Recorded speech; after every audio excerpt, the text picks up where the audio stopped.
Where did Valentine's Day come from? Many people think that it's just one of those American holidays that we just partake in. It's just something that we as Americans do. But the celebration of Valentine's Day is not American. Others like to believe that it is a Christian holiday because it was named after a Christian saint by the Roman Catholic Church. But the truth is that Valentine's Day was made by the Roman Catholic Church to Christianize the pagan celebration of Lupercalia. Lupercalia was one of the most ancient Roman festivals, which was celebrated every year in honor of Lupercus, the god of fertility, also known as the god Faunus. This festival, which celebrated the coming of spring, included fertility rites, orgies, fornication, sex with minors, drunkenness, and other activities like the pairing off of women with men by lottery. Lupercalia was a fertility festival dedicated to Faunus, as well as to the founders of Rome, Romulus and Remus. During this time, the winter solstice is long gone, and the pagans are now seeing that the days are getting gradually longer. This was one of the most important fertility festivals for pagans. The festival was held on the 15th of February in the Lupercal, where Romulus and Remus were said to have been nurtured by the she-wolf. The place contained an altar and a grove sacred to the god Lupercus. In Lupercal, the Luperci, who were the priests, assembled on the day of Lupercalia and sacrificed goats and dogs. These animals were known for their strong sexual instinct, making them most appropriate sacrifices to the god of fertility. Then the Luperci cut thongs from the skins of the sacrificial animals and ran in two bands around the Palatine Hill. They would whip any women who came near them. A blow from the thong was supposed to make a woman fertile. It's said that young women would actually line up for the men to hit them. Now, if you just dig a little deeper, you can understand further what is being celebrated. Lupercalia is believed to be connected to the ancient Greek festival of Arcadian Lycaea and the worship of Pan. Lupercalia is the Roman form of worship of the Greek god Pan. Pan can be traced to the sun god Baal. He is the horned god. And we know Baal is none other than Nimrod. Nimrod was the original Lupercus.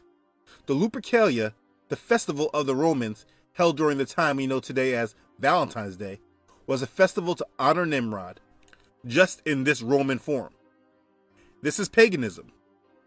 Februata, the goddess of the fever of love. Juno Februata was also the goddess of women and of marriage. February 14th was her festival day. A box was provided from which single men could draw a billet, a small piece of paper on which a woman's name was written. The couple would then form a temporary liaison for the erotic games to follow. Sometimes they would remain partners for the following 12 months. Marriage sometimes resulted from this practice. So these days were used to celebrate fertility in ancient pagan Rome. It was a pagan festival day that goes back to the honoring of Nimrod. This was what happened during this time in ancient history. So where did the name Valentine's Day come from?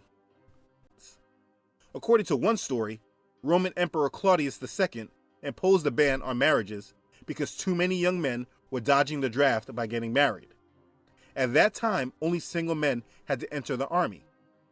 There was a Roman physician and priest who had converted to Christianity when it was a persecuted religion. His name was Valentinus of Terni, and according to some of the stories, he used to marry Christian couples in secret. It was said he wore a ring with a cupid on it, which is used as a symbol of love. We'll cover that soon. The ring helped soldiers recognize him. When he was exposed, he was imprisoned, tortured, and beheaded. Later, he became a martyr and the patron saint of true love in marriages. While awaiting execution, he was visited by young lovers with notes about how much better love is than war. Some think of these love letters as the first Valentines. Valentinus' execution occurred on February 14th in the year 269. Later on, after Rome adopted Christianity and the Roman Empire fell, and the Holy Roman Empire began, the Roman Catholic Church made changes. The church was opposed to this display of open eroticism and sensuality that occurred during Lupercalia. In the 5th century, Pope Gelasius declared February 14th a holy day in honor of Valentinus, instead of the pagan god Lupercus.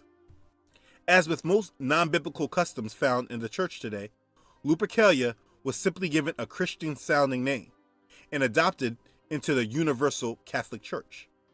They adopted some of the pagan celebrations during Lupercalia to reflect Christian beliefs.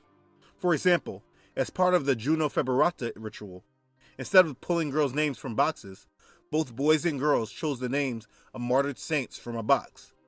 They were expected to emulate the life of the saint whose name they had drawn. And this is where we get Valentine's Day from.